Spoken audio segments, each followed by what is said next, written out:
Hello and welcome to Digital Goulash. My name is Chucky and today we're going to use Garageband to create our own ringtone or our own mix. If you've ever wondered what Garageband is, or maybe you just wanted to do a simple edit on a song, this video is for you. The first thing that we need to do is we need to get our source. And I'm going to be using a CD. This is a CD that I purchased and we must get it into iTunes. So go ahead and open your iTunes application, and then we're going to stick the CD into our drive and we're going to rip the CD or the song off the CD that we want. Now after the CD spins up, you'll be presented with a dialog box. If you want to get all of your songs from your CD into iTunes, just go ahead and click yes. But if you only want one song, select no. Then what we're going to want to do is uncheck all the songs that we do not want. Now I'm going to be making just a single song and I'm going to be shortening it to a specific length. Then I'm going to go down to my import settings. If you're happy with the iTunes format, you can leave it to AAC encoder. But if you want to rip these to an MP3 format, maybe you're going to be using it somewhere else, or maybe you have an MP3 player that's not an iPod, you're going to want to put it in MP3 format, and I keep mine on the high quality 160 kilobits per second. Then I'm going to select OK, and then I'm going to select Import CD. And then what's going to happen is it's going to rip that track from the CD and then I can use it in my Garageband mix. Okay, right now it is finished ripping that song off the CD. Now if it's an older CD, the name of the track and the artist may not come up, so you may have to rename those. If you're connected to the internet, this will automatically pop up and populate with the name of the song and the name of the artist. But remember, on mine's going to be called Track 1. Now we're done with iTunes and we can close that out. So go ahead and Command Q or quit your iTunes. Now we want to start GarageBand. Now I'm going to start GarageBand using Alfred. Alfred's a great program. You can start typing the first couple letters of the application and it will take you there. Now select New Project. And you really don't need any of these because we're just going to be mixing our own song. So I usually select loops and double click that, and then I'm just going to leave it my song, and I'm going to share that, or save that I should say, on the desktop. Don't worry about the tempo right now because you're not creating one of your own original works. So let's go ahead and hit create, and it's going to create our format right here. Now at the very bottom you can see that as a default it says measures. Now we don't really want that because I want to be able to control my song by its length. So I'm going to go ahead and click up here and I'm going to switch that to time. So that's the biggest thing right there. The next thing we're going to do is, this is a metronome, so it's going to sit and click so that you can hear the beats. Well, we're going to go ahead and turn that metronome off. The last thing that we need to do is we need to go over here on the right hand side, and this is our media browser. If we go ahead and click that, you can see that immediately you have the option of GarageBand songs and iTunes songs.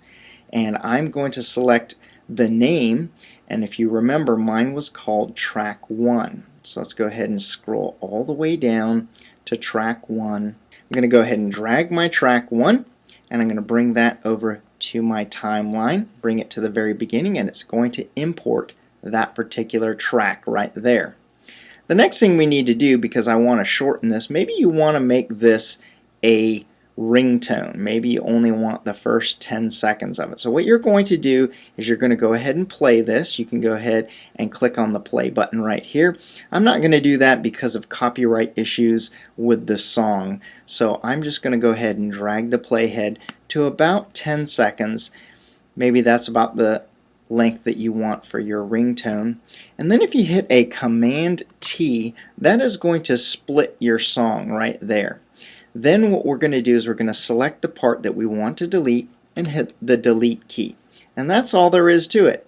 Now if you want this to fade down, you can go over here under track and click fade out. And what that will do is it will fade the song out. Now if you're making your own mix, I'm going to go ahead and undo that. undo the fade out. Now if you're making your own mix of songs, maybe you want the first 10 seconds of this song and then we want another song. Let's go ahead and just grab any song right here. And I'm going to bring that down to the second track right there. And it's converting that. Now I'm going to go ahead and bring this over here.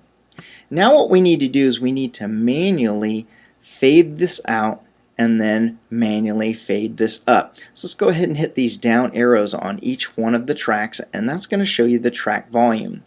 Then we need to activate each track volume, because what we're going to do is we're going to fade them out manually. So the first thing we need to do is we need to take this and make this 0, because we're fading this down to 0. But as you can see, this is a slow fade. So we don't want that to happen. We want it to play for about 8 seconds, and then we want it to fade from there. So I'm going to stick this on 8 seconds. As you can see, each one of these tick marks right here is a second. And then what I'm going to do is I'm going to drop another one of these points right here, and I'm going to take it up to 0 decibels right there. And there we have it. So what's going to happen is this song is going to play at normal levels, and then it's going to come over here, and then at 8 seconds it's going to start to drop and fade right there down to nothing. Now what we need to do is we need to fade this song up. So we're going to do the same thing, except this time we're going to go over here, right about here at the beginning of the song. We're going to grab hold of this. We're going to drop that down to 0. Then we're going to go to the front right here, and we're going to drop that down to, well, I should say not 0, but we're going to drop that into the lowest negative that we can go. Then we're going to come over here where this one has completely faded out, and we're going to drag the track volume, and we're going to bring that back to 0 decibels. So what's happening here is the first track is playing at normal levels. It's going like this, and then it's going to fade to nothing. And on this track right here, this one is going all the way, it's nothing, and then it's going to fade up into normal levels right there. Now when we're done with this, we can go over to share, and then we can send this ringtone to iTunes and then name it. So we can do that, and what it's going to do is it's going to adjust the length of your ringtone. We can also share this by just sending the song to iTunes and naming it what we want. We can just export this song as an MP3 right here and name it what we want. Or we can just burn this single song, or if it's a whole mix of songs, we can share this and burn it straight to a CD. So let's do a little recap here. The first thing you're going to want to do when you are creating your GarageBand mix is to go ahead and start that GarageBand. Then you're going to come over here at the very bottom where it says measures, and you're going to click the up arrow so that you can see the number of minutes and seconds. We're going to go over here to the media browser right there, and we're going to click on iTunes, and then we're going to drag our song onto the workspace right here. We're going to go to whatever part that we want to split it at. We're going to drag this head to wherever we want to split it, and we're going to use a Command T to split that. Then we're going to click on the part that we don't want and then delete. Now if we want to do any kind of fading, we want to click up this down arrow, and we want to turn the track volume on, and then we want to adjust this so that it fades out. Now remember, normal volume is 0 decibels, and then negative 144 decibels is completely silent. Hopefully you learned something about how to create a ringtone in GarageBand, or maybe creating your own mix of songs, or maybe you just wanted to shorten a song. If you haven't done so already, please subscribe to my videos, give me a thumbs up, and pass my link on to your friends. Cheers!